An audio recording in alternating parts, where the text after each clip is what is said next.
What's going on, everybody? Oh man, I've always liked these Wednesday Q&A videos since I started doing them almost 2 years ago. I guess it was about 21 months ago I started doing them, and I've always liked them, but I found myself more and more looking forward to this episode each week. It's fun to share your opinion, and it's fun to share it with other people who are interested in the same topic. And so it's fun to hear what you're interested in my opinion on, and then it's fun sharing my opinion, and then it's fun hearing everybody's reaction to my opinion. And I think that whole back and forth and community that we have here is the part that is my favorite part. And there's really nothing more community-based other than the monthly community showcase, right, where you show your cards, which, by the way, down in the description below, I am currently accepting submissions for pickups from September. The other day, I think I said August, for September, for your favorite pickup from September for the Midlife Community Show and Tell. Again, it's so much fun to show whatever cards you've been picking up. Now, the other thing, though, is the community that I think we have, where we share ideas and thoughts, and the number of comments that we get on different videos, and especially on these question and opinion videos, it's my favorite part of the week. It's my favorite episode of the week. It's not really that close. So if you have a question, and don't hesitate if you have a question to, in the comments, just simply type the question. I'm happy to give my thoughts on it. And it's fun. It's just it's a fun episode that I love. So don't hesitate to do that. But enough of me going on and on. Let's hear the first question that was posed to me for this week. Great episode. Thank you.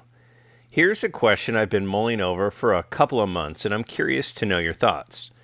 How much does a player's character on and off the field impact your decision to purchase one of their cards? There are some truly complicated humans who have played this game since the 1800s. Oh, man. So, this is a really tough question. I got some tough questions this week. This is one of the tough questions. I kind of go back and forth where I stand on this. So at this current moment, I'll tell you where I stand. I think that can certainly change, because it has changed. For a long time, the only thing that I really paid any attention to was the player on the field. And the player on the field, how they performed, whether I rooted for them, the talent, and then the coolness of the picture on the card, the coolness of the set of the card, the things that were eye-appealing for me. That was what my collection revolved around. And for the most part, that's still pretty true. Now, a couple of years ago, somebody, was showing some cards, I was showing some of my football cards, and I showed my O.J. Simpson rookie card, and somebody made a comment about, I can't believe you don't own an O.J. Simpson rookie card, and I certainly understood that, and I didn't really think too much of it, and then I started to continue to actually think about it. Like, I couldn't let it go, and I felt a little bit of, yeah, why do I have that? Like, he was a great player. I mean, an unbelievable talent, and I grew up watching the Naked Gun movies, and I'd see him on those, watching him as a sideline reporter, watching him on the Hertz commercials, hurtling over the, chairs and things. And I always wanted that card. And then once somebody said something, I was like, yeah, that's true. And, I lived through, I mean, like many of us, I remember where I was during the Bronco chase. I remember all of that stuff. And the severity of what he did is not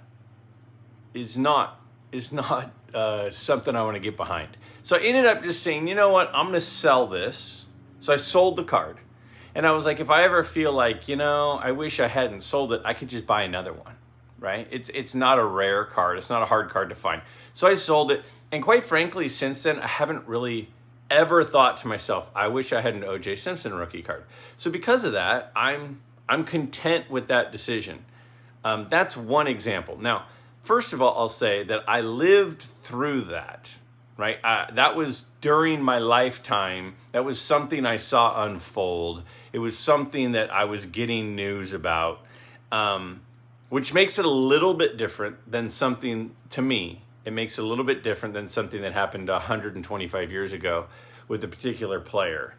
Not that it should, but it kind of does. The other thing is what he did. I mean, not to get graphic, but I mean, he virtually decapitated his ex-wife. I mean, there are not too many things you could do that would be too much worse than that. His children's mother. So anyway, enough about OJ. So more to your question, the character piece. If a guy isn't a good guy, if we're going to start not collecting guys who are just kind of like not good guys, there are a lot of current players we shouldn't be collecting. There are a lot of former players we shouldn't be collecting.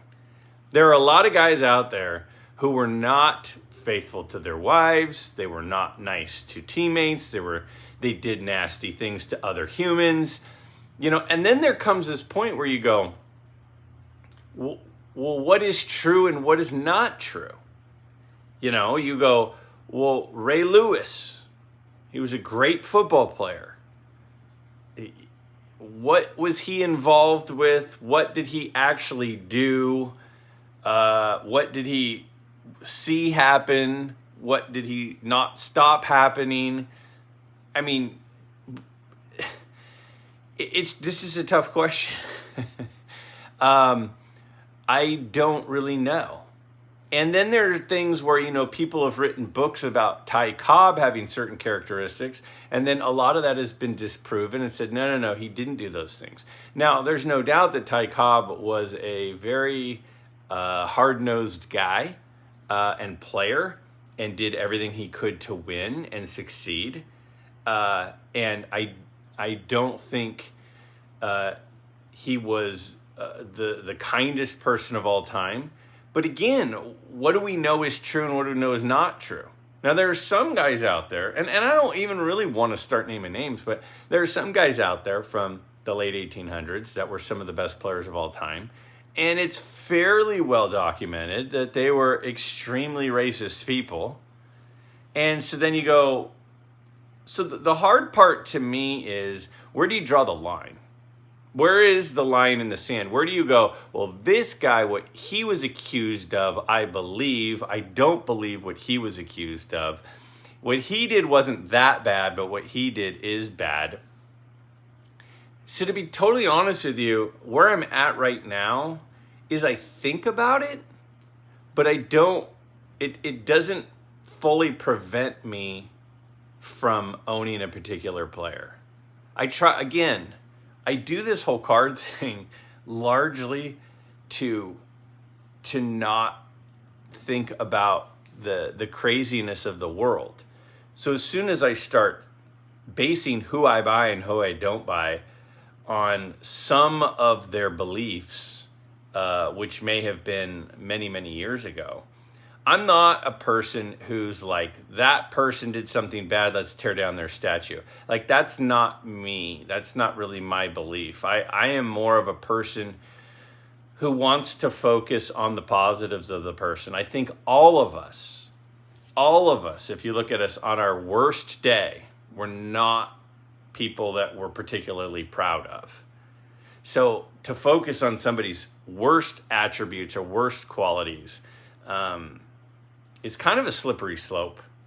And so I don't think about it a ton, but I will say this. There are certain players who there are certain beliefs about that I think do affect their card values and will continue to affect their card values and could affect their card values more into the future. I'll give you an example. there are some people who have beliefs about Tris Speaker and different ways he treated people and different characteristics that he had and beliefs that he had. And there's no way that his T206 rookie card should be as cheap as it is. There's just no way it should be that cheap. I mean, he's arguably a top 10 player of all time. And his rookie card is a beautiful card from the T206 set. Beautiful card. And it just should be more expensive than that. The only reason that I can come up with that it's not more expensive, and I don't have that card, and I plan to get that card at some point, is because of some of the beliefs that many people believe that he had. And I don't even know if that happened. People say, it's well documented. Okay, I wasn't there, so I don't know for sure. So it could affect players' values. You know, there are some other players out there, you know, Cap Anson, for example, is a guy that there are beliefs about. And there are documented situations that happened. And as a result, you know, would his cards be more expensive? Maybe. So I try not to think about, and then here's the other thing, you know, I collect pirate cards. Pirates historically are not the good people in the neighborhood. They're not the high quality, high moral integrity types. But I think that the history about them is interesting. And I like the ride. I like the Pirates of the Caribbean. And I love the beauty and the artistry of the cards that are in that set. So I like them. They're a piece of art to me. And that's really what cards are, is they're art. They're these little collectible works of art that are not super common. And the ones that are less common and beautiful are appealing to me. There are some cards out there I'd love to have that are beautiful. I mean, my buddy Orlando from A Collector's Dream, he's been going through, you know, his Goodwin Champions collection, which is incredible. And he's been showing the cards and talking about the different athletes and talking about the history of the cards. And they're gorgeous. I'd love to have a couple of those because they're beautiful, regardless of who's on them. So sometimes you collect, I collect a card or a piece of art or something you hang on the wall, not because of the subject matter being historically important to you, but because it's cool and it's cool looking. And so at the moment where I stand is I kind of lean towards collecting cards that look cool and have a historical significance. But I also realize that the potential values of some of the cards, because of the person on the card, could make the card go up in value, but could make the card not go up in value. So I think that that's something that we always have to kind of have going on in the back of our mind when we're picking up cards from some of these people from some of these eras. I have a question I wanted to ask. Since you answered two of my questions in this Q&A, I don't mind waiting. One of my dad's hobbies he had, in addition to collecting baseball cards, was coin collecting. Mainly vintage silver, since it's affordable, and much less expensive than buying gold. He has periodically given me some of these coins and has tried to convince me that coin collecting is a fun hobby too. I'm wondering if you and your dad, or maybe like a grandparent or uncle, ever collected coins in your family, whether that be gold and or silver. How would you compare and contrast the gold and silver versus the sports card market? And if you think collecting precious metals, not the PMGs, are a safer investment than sports cards. Thanks, Greg. All right. Now, first of all, Andrew always asks pretty interesting questions, and I think this is certainly an interesting one. A lot of us are collectors, and we collect things. And there's a fine line between being a collector and a hoarder. And I try to stay on the collector side. And that's one of the reasons why I've kind of pared down my collection a little bit. And I've kind of consolidated some, is because there are times where I have so many cards, I'm like, am I starting to hoard cards? Because I don't want to be a hoarder of cards. I want to be a collector of cards.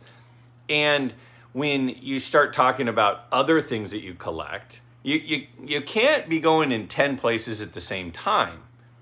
But as far as precious metals are concerned, do I collect them? I have collected them. How did that start? To be totally honest with you, my grandparents' generation is a different generation than our generation. My grandparents' generation is the generation who lived at least part of their life, at least my age, through the Great Depression. So they believed in reusing things, not throwing things away. We live in a disposable world right now.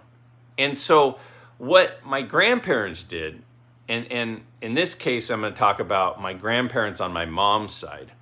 Whenever they went about their day and their life, and they would come across coins that had silver in them. Because remember, there was a point in time where dimes, mercury dimes had some silver in them, and then they went away from that because the silver was more valuable than the dime was.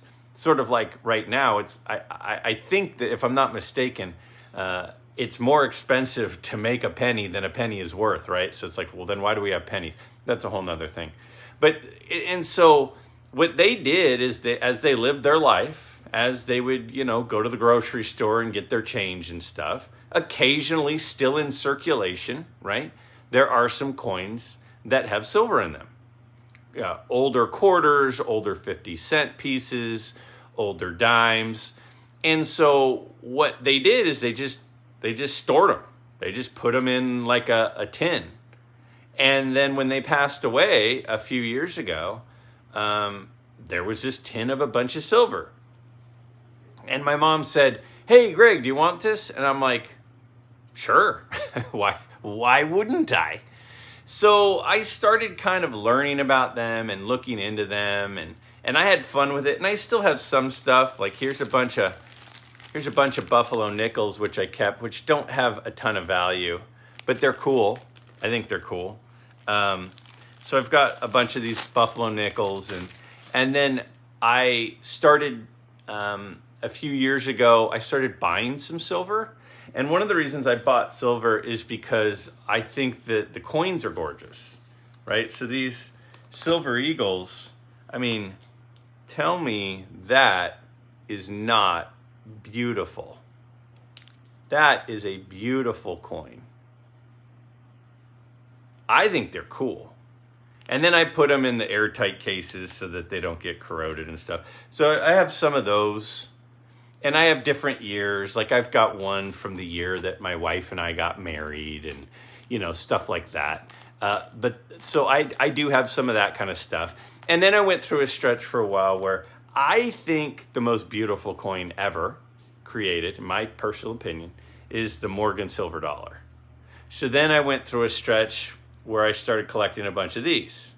And I have, and this one's been cleaned, so I guess it's not worth as much, but it's still worth a lot from the silver content.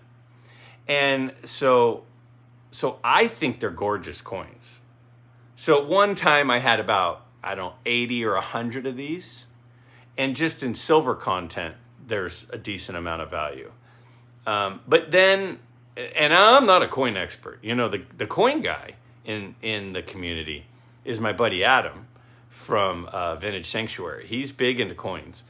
And I never got into the coins that were like the rare copies or the rare versions. What I did was I just liked the pretty coins. And to me, those were the Morgan silver dollars. And so I had a lot of those.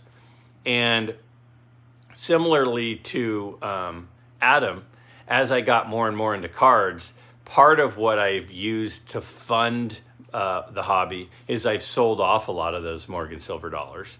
And then I use those funds to buy cards, which is now the thing I'm most into. So have I collected them to a certain extent? Yes. I know my dad, I think, had like a penny collection, like one of those books, and he tried to collect all of them. But nothing significant as far as coins go. But as far as the value, and that was the last part of the question, I think, was what do you think about like the value potential of coins versus the value potential of cards? Like, where does that stand? Well, at the end of the day, a baseball card is a piece of cardboard with a picture on it, right? That the only reason it has value is because we've assigned it value, and because of the demand of that particular piece of cardboard with that particular picture. But as far as like a utility value, there's not really a utility value of a card. Now, there is, however, of a coin that has silver in it, or a precious metal that is a desired commodity. And we need gold and we need silver for a lot of the things we do. A lot of the like cell phone technologies and a lot of the electrical equipment needs certain precious metals just from the standpoint of the conductor that what metal provides. So there's always going to be a certain amount of demand for gold and silver just as a utility. So, if this coin, if this coin wasn't in demand, if people said, we don't care about those silver dollars anymore, that's fine. But the coin will still have a value from the metal itself, because it could be melted down and it could be used in different equipment. So I think that if we're talking about the growth potential, I don't know what the growth potential is of metal versus coins. I mean, I guess there could be a huge increase in demand for precious metals, but the floor value of cards versus the floor value of precious metals, the floor value is much higher on coins because it will always have value for its utility versus the floor value of a card, which is just a piece of cardboard with a picture on it. Will there ever be a time where baseball cards have no value? I mean, there was a time during the Great Depression where they had like paper drives. And one of the reasons there aren't a lot of cards from like the 20s is because they were taking all their paper and recycling it because things were that bad. And so I don't, will that happen with cards again? I don't know. I mean, what does the future hold? I'm glad I don't know what the future holds. If I knew what the future holds, I might be depressed. So that's my take on coins and cards. To a certain extent, I've kind of collected them. I still have some. I like them. I like the history of them. I like the Americana of them. I like the collectability of them. But I'm a card guy. Who was better than Shohei? Oh, man. This is a question where a lot of people are not going to like my answer. And then other people will like my answer. And it's tough to answer a question where I know half of you are like, yeah, right on. And half of you are like throwing rotten tomatoes at the screen. That said, I don't duck questions. Anything that you guys ask me, again, as long as it's not a political question and as long as it's not a question about what like channels I don't like or who do I not like, I don't want to be negative like that. I'll answer just about anything. And I hope that didn't just unleash a typhoon of tough questions on me. It may have.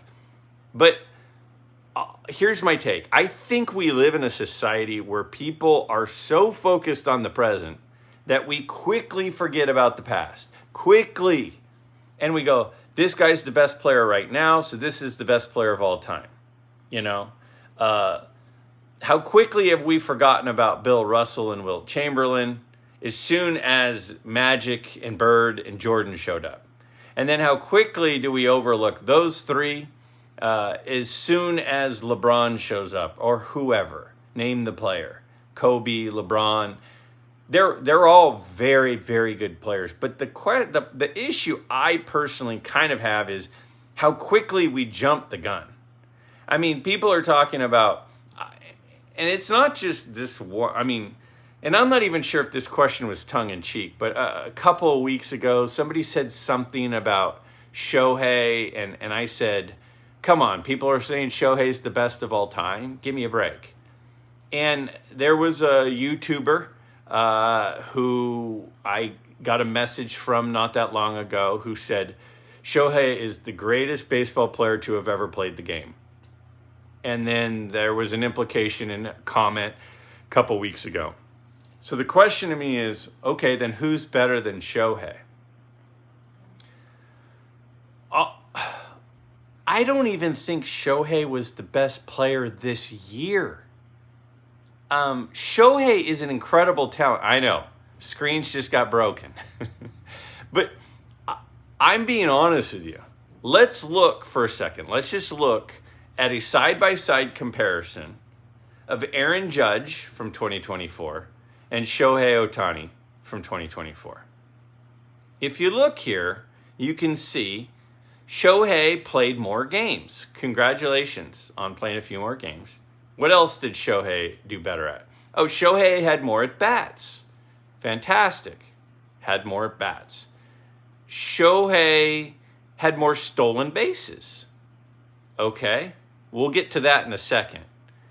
But Judge had a better average. He had more home runs. He had more RBIs. He had a higher slugging. I mean, I admit that Shohei is an incredible talent.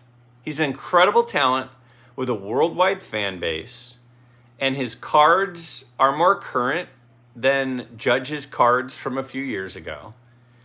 But if you look at those two side by side, and I didn't even mention the fact yet that Judge is a pretty darn good outfielder, and Shohei was a DH.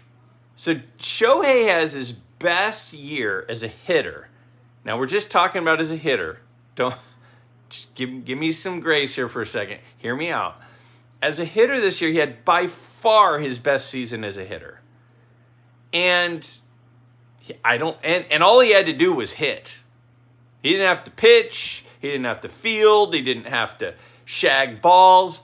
All he had to do was hit. And I don't even think he was the best hitter this year. Now, if we look at, okay, he, for several years, it was a pitch. Greg, he was a pitcher, an elite pitcher, and an elite hitter. Okay, well, let's look at his career to this point as a hitter. So let me pull that up on the screen. When we look at him as a hitter, we have 2020. So I feel like we kind of need to cross out 2020 because that was a year of 44 games. It's kind of a throw out. So let's just set that one aside for a second because you can't really put that into the averages because that's not a normal year. But if you look at his other 6 years, just as a hitter, he's averaging 141.5 hits. He's averaging 36.3 home runs. He's averaging 90.5 RBIs. He's averaging 23 stolen bases. He's averaging 89.8 runs. And he's averaging a 286 batting average. Now, to me, that is not someone we can start comparing. As a hitter, we can't start comparing that hitter to Babe Ruth, to Hank Aaron, to Stan Musial, to Willie Mays, to go on and on and on. As a hitter, he's a very good hitter. He's got a lot of power. But his stats went way higher this year than they had any other year as a hitter. Now, as far as his stolen bases, people are like, oh, 50-50, that's never been done before. That's incredible. We have to remember that a lot of rules changed with stolen bases very, very recently. Since the rule change happened, this stolen base success rate has gone up over 10%. It went from like, and I'm just ballparking it, but it went from like low 70% success stolen base rate to well into the 80% rate. Remember, they can't just sit and pick off attempt. They can't step off. There's a pitch clock. There's all this stuff that has made it much easier to steal bases. So stealing, what did he steal, 58 or 59 this year? Stealing 58 or 59 bases this year is not the same, in my opinion, to stealing 58 or 59 bases even 5 years ago. It is much different. So it's impressive. Don't get me wrong, it's impressive, or else everyone would be doing it. And again, I'm not saying Shohei isn't fantastic. He is. But that's the one stat that is like, boom, mind-blowing with all the power stats. But it's not like it used to be. It's different. It's different than it used to be. Now, as a pitcher, let's look at his career stats as a pitcher. As a pitcher, he has, I don't know where to start, 38 wins as a pitcher. In 6 seasons, well, I guess 2019 doesn't really, there's nothing. In 2024, there's nothing. So in 5 seasons, he has 38 wins in 5 seasons. And you say, well, he was hurt part of the time. I agree. So we're not talking about, you can't take his best pitching season and go, that's how he's always pitched. The first year he had 4 wins. In 2018, he had 4 wins. In 2020, again, kind of throwout year, but 0. 2021, he had 9 wins. But Greg, there were injuries. I understand there were injuries, but we're saying he's the best of all time. So we can't just say, well, he was injured. He's really only had a couple of seasons as a pitcher, the last 2, that were really fantastic. And if we look at his best pitching year, it's 2022. Now in 2022, he was the 4th best in the league in wins, the 4th best in the league in ERA, the 3rd best in the league in strikeouts, and the 2nd best, or the 2nd choice for ERA. Tarek Skubal this year for the Tigers won the Triple Crown. And people are saying, who? Skubal? Skubal. He's good friends with my buddy Matt Manning. He won the Triple Crown. 1st in the league in wins, 1st in the league in ERA, 1st in the league in strikeouts. And a lot of people don't even know who he is. With Shohei, he didn't win 1st in the league in any of those. But Greg, he was hitting too. I understand. Now, if you take those 2 things, in my opinion, my personal opinion, his last 2 years were actually more impressive than this year. Because his last 2 years, he was a pretty darn good pitcher. And he was a pretty darn good hitter. But before that, his pitching, there's not really a lot there. And then this year, he didn't pitch. So I just think that we're maybe jumping the gun. Now, in 10 years, is it possible we look back and go, if he continues to hit like he did this year for the next 10 years, and he continues to pitch like he pitched in 2022 and 2023, 10 years from now, then we can definitely have that conversation. But that hasn't happened yet. I just feel like at times, for me, we sometimes look at the most recent thing. Well, if we're going to look at just the most recent thing, Aaron Judge had a better year this year. Greg, you're a Yankee homer. True. Greg, you just love Aaron Judge because he grew up 20 miles from where you live. True. But he still statistically had a better season. And the one place that Shohei dominated Judge this year is in stolen bases, which is a category that is completely different than it was a handful of years ago. So before you, as you're picking up the shards of glass from your phone screen that you just smashed, just let me say this. Shohei Ohtani is a freakish talent. He is an extremely good pitcher. He is an extremely good hitter. I think that he might, at some point, be somebody that you could have in the discussion of one of the best players of all time. But I think it is way too early to do that. I think it is way too early to do that for a guy who didn't pitch this year, really only has a couple of full seasons as a pitcher. And by the way, a friend of mine, my buddy Brent, of Brent Richards and Baseball Cards, if you haven't subscribed, subscribe. He pointed out today to me that Walter Johnson has 531 complete games. 531 complete games. How many does Shohei have? 1. But Greg, the game has changed. Pitchers don't pitch the whole game anymore. I agree. The game has changed.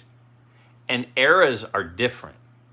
And so to compare this era and these guys who get to wear body armor, fly first class, and stay in 5-star hotels, look at iPads in the dugout of scouting reports of the pitcher they're about to walk up against, is really hard to compare to the Babe Ruth who took a train to the next city, was half drunk still, was not eating what a nutritionist was putting out in the in the dugout food court for him. I just don't think we're at a point at this moment that we can compare them. But someday it's possible, but I don't think we're close to doing that yet. Hey Greg, this question goes back to a question you answered last week. If you were gifted $1 million and used $100,000 to invest, I was surprised you only picked baseball cards. I've heard you numerous times mention how you thought football cards are so undervalued. I guess my question is, wouldn't buying in low on vintage football cards be the best investment? Don't they have the potential for the biggest rate of return? Just curious, and maybe you could have answered why baseball only. Thanks, Greg. Always enjoy your Q&O. Man, I love it when you guys use my words against me. No, seriously, I'm not trying to be funny. Well, maybe a little, but I love it when you guys use my words against me because it means that you're actually paying, you're listening to me. You're saying, but Greg, you're always talking about football cards being undervalued, but then here, you didn't mention any football cards. It's like, that's true. That's a good point. So how does that work? How does that fit together with what you've been saying? I do think, as a whole, football cards do not get the appreciation that they should right now. And I don't I think that they will get more appreciation in the future. And I know a lot of people disagree with me on that, and that's okay. And I might be wrong. Again, this isn't an investment channel. I'm not Jim Cramer. I'm not a person on CNBC. I'm just a guy with a camera that he stares into and shares his thoughts on. I think that a lot of football cards as a whole have a lot of growth potential. But I also think that it's a little bit riskier. If you were to say 20 years from now, what is the likelihood of football cards going up in value? I think that there's a good likelihood. I think that there is a very good chance that many modern football collectors will start collecting some of the vintage guys. And I think that a lot of baseball card collectors will start to add football into their collecting. I think that's very possible. I think I'm surprised it hasn't happened more. And I might be wrong. But a guy like Jackie, so one of the cards that I mentioned in this, of what is a card, where would you invest the money? One of the cards I mentioned was like the 52 Topps Jackie Robinson. I am like virtually certain that the 52 Topps Jackie Robinson is a card that will always have demand, and that will always be an iconic card in the hobby. And it's Jackie Robinson, it's baseball, it's the 52 Topps set. It's a beautiful card. It's a big franchise. He's in the history books. He's not just a baseball player, Hall of Fame baseball player. He's a Hall of Fame American and icon. So, yeah, I think Johnny Unitas cards are undervalued.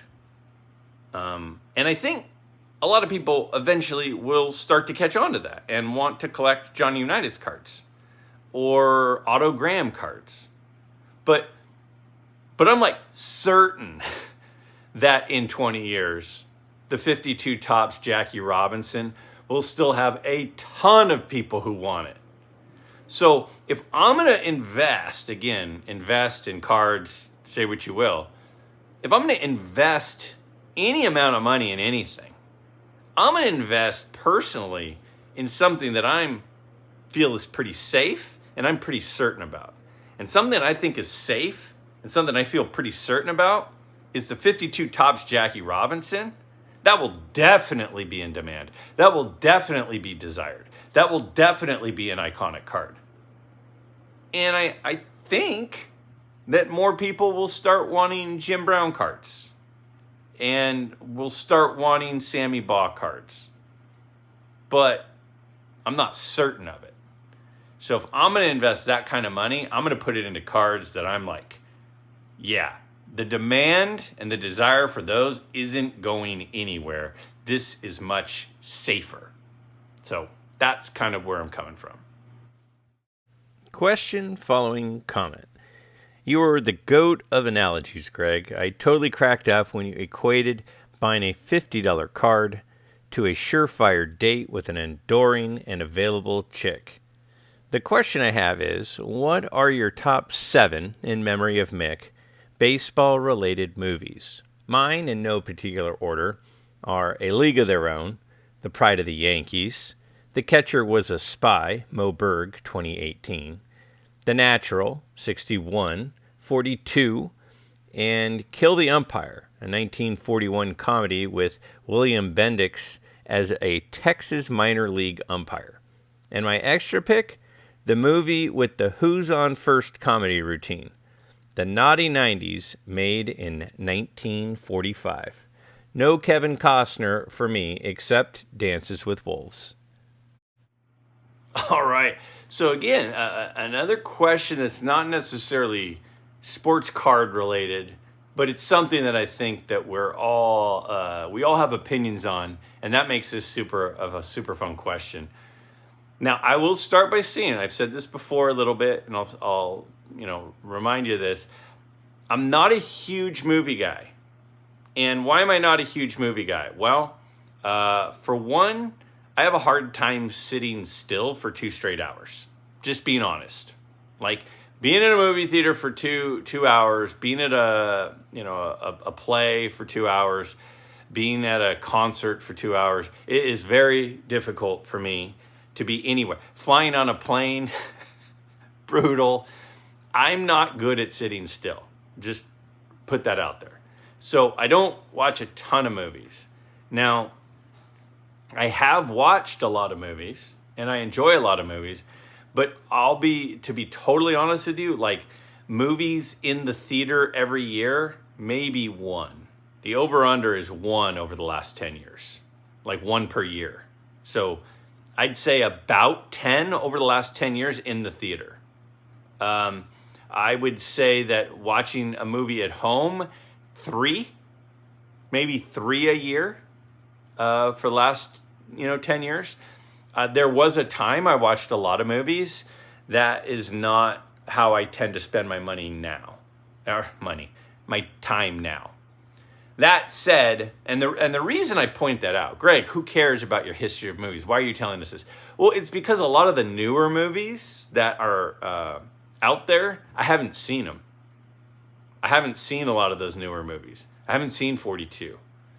I haven't seen the Moberg movie, which is referenced in that one. So a lot of newer movies aren't going to be on my list because I haven't seen the newer movies. So rarely do I write any notes down, but for me to remember a list of 7 off the top of my head, it would be difficult. So I did make a list. So I'm going to read you through my list of 7 movies in not necessarily in any particular order, although I will say that the first 2 are probably the easiest. Number 1, I don't think this is cheating, but the Ken Burns baseball documentary. That is, I really enjoy that. I haven't watched it in a few years, but I've seen it several times. It's really good. So that's one. The Natural. The Natural, fantastic. Just absolutely fantastic. That's been one of my favorite movies since about 5th grade. So The Natural and the Ken Burns baseball documentary are probably numbers 1 and 2. Now, after that, it falls off a little bit. But as a kid, nothing got me more excited during the summer when the Bad News Bears, the original Bad News Bears, and I liked the second one too, a lot. But I'm just going to list the Bad News Bears as one of the, I'm not 1 and 2 as 2 movies. I'm going to list Bad News Bears movies as just one movie. So the third one I'm going to say is Bad News Bears. Love those movies. Absolutely hilarious. I love them. So that's on the list. Sandlot. You know, regardless of what sort of videos mocking me that Jake does, I still can agree with him that the Bad News Bear, or that the Sandlot movie's a fantastic movie. My daughters liked the Sandlot too. Original Sandlot movie, fantastic. That's definitely in there. So now I'm at 4. One of the reasons I don't like movies is I don't really like anything that's going to get me emotional. I don't like emotional things, but a movie that is certainly emotional for me would be The Field of Dreams. So that would have to be on the list for me of a top 7 movie. So Field of Dreams is number 5. You know, it came out in a time. This next movie came out in a time where I was learning about history in school, and I was learning about a lot of the world wars and stuff. And so I was fascinated by A League of Their Own. A League of Their Own, I thought, learning about what was happening at home during the war, because a lot of, you know, in U.S. history stuff, when you're learning it growing up, you're always learning about the war, what was happening at war. You weren't there. They didn't do a lot, at least what I don't remember, is learning a lot about what was happening back home. And I felt like what that did is it gave more insight as far as sports go, what was happening at home. And so I was always fascinated by that. And then at the end of that movie, where they have the actual players at the Hall of Fame and seeing some of that I thought was fantastic. So I think that A League of Their Own is in my top 7. The last one is probably, I think, the hardest one, and I think would probably be the one that would change if I watched some of the newer movies. But another movie I saw that made a major impact on me as a kid was 8 Men Out. 8 Men Out is about the Black Sox scandal, and it was really the first I ever learned about Shoeless Joe Jackson and what actually transpired there, what his background was, and made him really a household name for me, and made him a guy that I had admiration for and felt like was done wrong. and should be in the Hall of Fame. And that all originated from that movie. So these movies to me probably are the ones that made the biggest impact on me growing up. And again, notice none of those are particularly new. In fact, of those, I guess maybe The Sandlot would be the newest one. And that was quite a few years ago. So that's my list of 7. Again, just ripping through them. Field of Dreams, The Natural, baseball documentary, 8 Men Out, A League of Their Own, The Bad News Bears, and The Sandlot. Those are my 7. Great question. If you have a question for an upcoming episode, don't hesitate. Remember, down below, simply ask your question in the comments. I look forward to them, and I really genuinely do. And I genuinely look forward to sharing my thoughts in an upcoming episode.